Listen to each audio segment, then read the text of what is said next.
Pemirsa, terima kasih Anda masih menyaksikan Berita Papua. Dan bagi Anda yang baru bergabung bersama dengan kami, akan kami sajikan kembali 3 berita utama kami hari ini.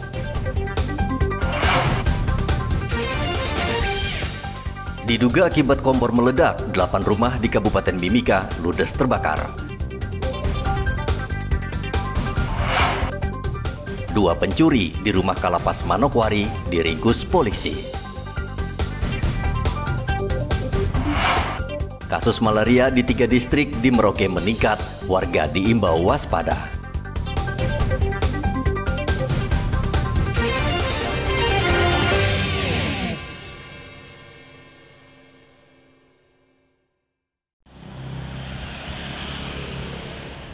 Polda Papua menyiagakan sekitar 3.900 personel untuk mengamankan Pilkada 2024 di Bumi Cendrawasih.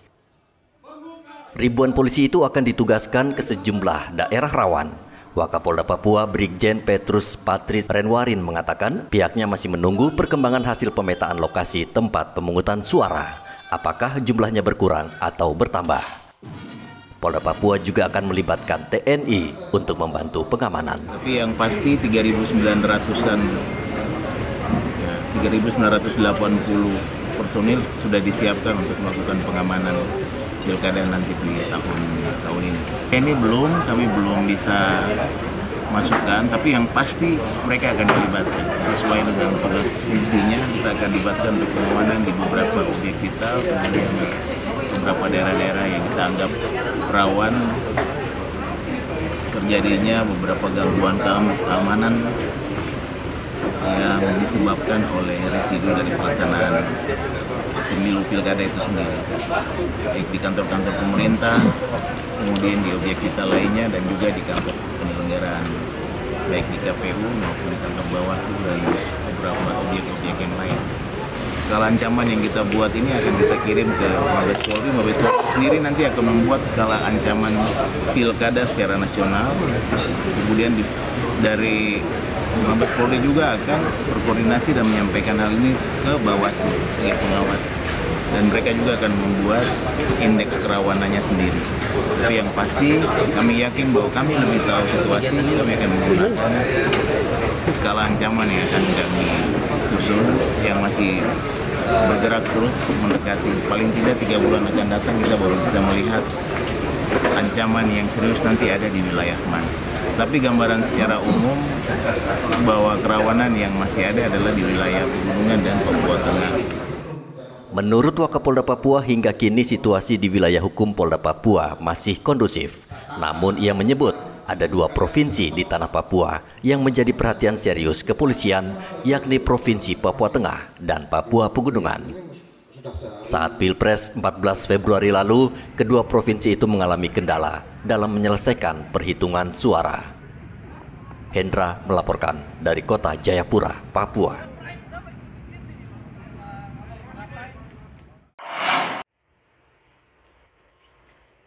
Seleksi Sekretaris Daerah Kabupaten Mimika dibatalkan Komisi Aparatur Sipil Negara karena dinilai menyalahi aturan. Pelaksana tugas Bupati Mimika Johannes Retop mengatakan seleksi yang dilakukan panitia atas perintah Bupati nonaktif Eltinus Omaleng tidak memenuhi syarat Komisi ASN. Yang salah satunya calon itu dia juga di daerah lain. Ya, salah satu. Banyak sekali masalah, tapi yang paling penting itu kan memproses dan memulainya itu. Persyaratannya A, tapi yang dilaksanakan B. Dan jalan terus. Komisi ASN sudah naik. Berarti untuk posisi sekda Ya, mana kan selama ini kan PJ. Berarti masih PJ terus? Ya, pasti PJ terus. Hingga saat ini, tugas sekretaris daerah masih dijabat oleh penjabat sekda. Igobat Momolin melaporkan dari Mimika, Papua Tengah.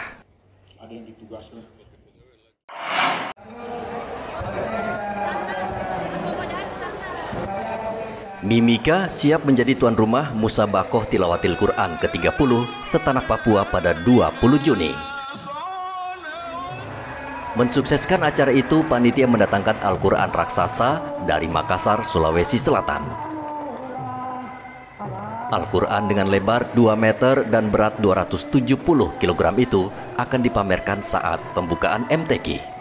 Berharap juga kehadiran Al-Quran ini bukan hanya menjadi kenang-kenangan, bukan juga hanya menjadi sesuatu yang menjadi untuk MTQ 30.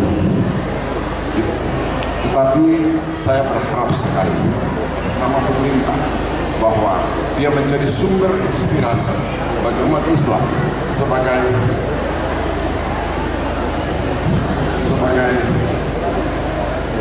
umat yang betul-betul mengerti dan sadar akan bagaimana hadirnya Al-Quran di Kabupaten Mimika membuat hidup kita hayati dengan baik dan kemudian kita aplikasikan dalam kehidupan kita sehari-hari.